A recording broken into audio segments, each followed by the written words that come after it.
आज के हमारे इस ई-व्याख्यान में आप सभी का हार्दिक स्वागत व अभिनंदन है। आज के हमारे ई-व्याख्यान का जो अध्ययन विषय है वह है सृजनात्मक प्रक्रिया के अंग। ई-व्याख्यान श्रृंखला की इस कड़ी में सृजनात्मक प्रक्रिया के अंग अध्ययन विषय के तहत आज हम सृजनात्मक प्रक्रिया के प्रथम अंग निरीक्षण का इस ई-व्याख्यान में अध्ययन व अनुशीलन विस्तार पूर्वक करेंगे। निरीक्षण सामान्यतः नेत्र, मस्तिष्क, मन अर्थात या आत्मा द्वारा किसी भी दृश्य संयोजन, प्रादर्श या तथ्य का गहनता से किया गया जांच परख ही निरीक्षण कहलाता है। कला के सृजन में या सृजनात्मक प्रक्रिया में निरीक्षण का अत्यधिक महत्व है। निरीक्षण का जो सोपान है वह कला की जो सृजनात्मक प्रक्रिया है उसमें महत्वपूर्ण स्थान रखता है। निरीक्षण की प्रक्रिया सामान्यतः देखने से प्रारंभ होती है और जब किसी दृश्य, वस्तु या प्रादर्श को देखने के साथ साथ रुचि और ध्यान तथा कुछ सीखने और ग्रहण करने को उद्देश्य भी जुड़ जाता है तो वहाँ निरीक्षण की प्रक्रिया प्रारंभ हो जाती है। देखना सामान्यतः नेत्रों की जो एक क्रिया है, किंतु निरीक्षण में नेत्रों के साथ साथ दिमाग भी कार्य कर रहा होता है। ध्यान मस्तिष्क से संबंधित होता है। जब तक कभी किसी व्यक्ति की या किसी सृजनकर्ता की किसी विषय में रुचि नहीं है तब तक उसका ध्यान उस पर नहीं जाएगा, परंतु कभी कभी ध्यान केंद्रित होने के बाद किसी दृश्य के प्रति व्यक्ति की रुचि जागृत होती है।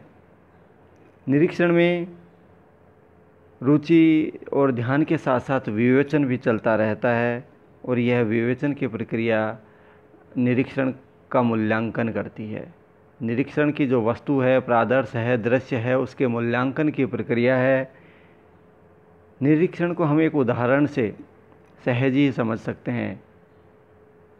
उदाहरणतः हम भ्रमण के उद्देश्य से किसी उद्यान में जाते हैं और वहाँ पाते हैं कि उद्यान में वृक्ष, घास,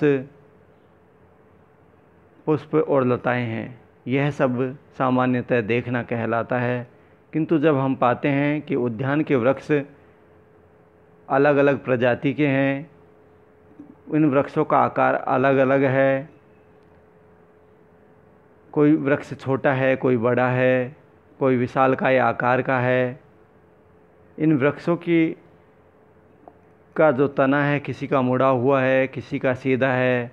इनकी शाखाएं भी किसी वृक्ष में 10 हैं, किसी में 15 हैं। उद्यान में तरह तरह के पुष्प हैं, कोई गुलाबी रंग का है, कोई पीलापन लिए हुए है और कोई पुष्प केसर के रंग का है। साथ ही वृक्षों की पत्तियां अलग अलग रंग लिए हैं।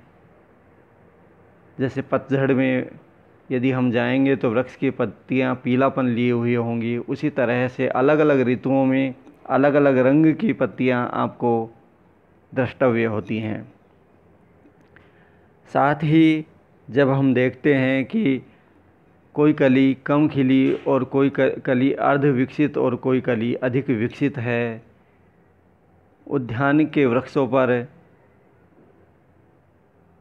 पक्षियों ने अपने घोंसले बना रखे हैं, उद्यान में फव्वारे लगे हुए हैं इत्यादि।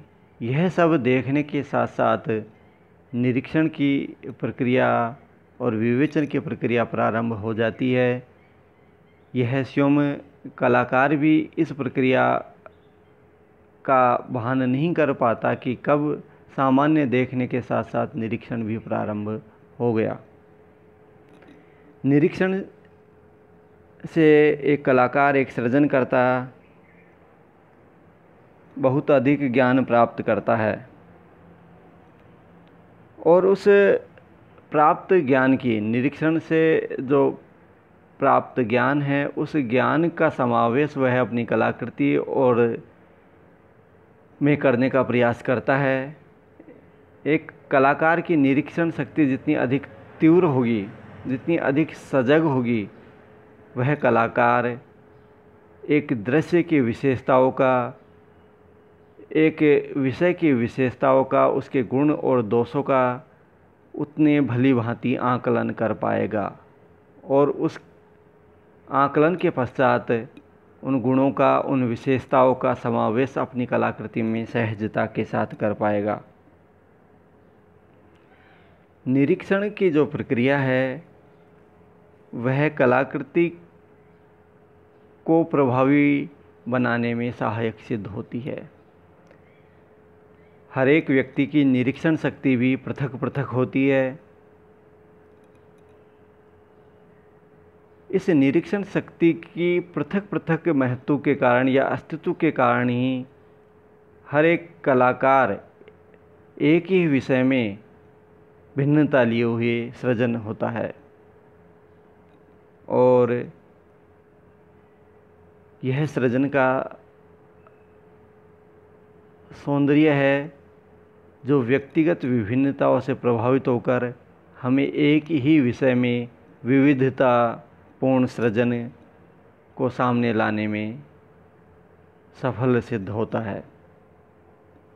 निरीक्षण की जो प्रक्रिया है वह कलाकृति और सृजन की एक तरह से आत्मा है।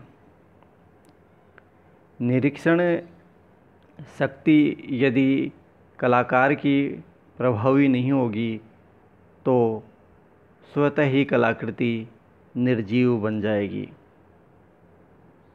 निरीक्षण के द्वारा एक कलाकार एक विषय के प्रति जो ज्ञान प्राप्त करता है वह ज्ञान उस विषय की प्रभावी अभिव्यक्ति में कलाकार की सहायता करता है और इस निरीक्षण प्रदत्त ज्ञान का प्रयोग कर कलाकार अपनी कलाकृति को एक प्रभावी कलाकृति बनाने में सफल सिद्ध होता है। इस तरह से हम पाते हैं कि कलाकृति के जो सृजन है, सृजनात्मक प्रक्रिया में जो निरीक्षण है वह महत्वपूर्ण कारक सिद्ध होता है।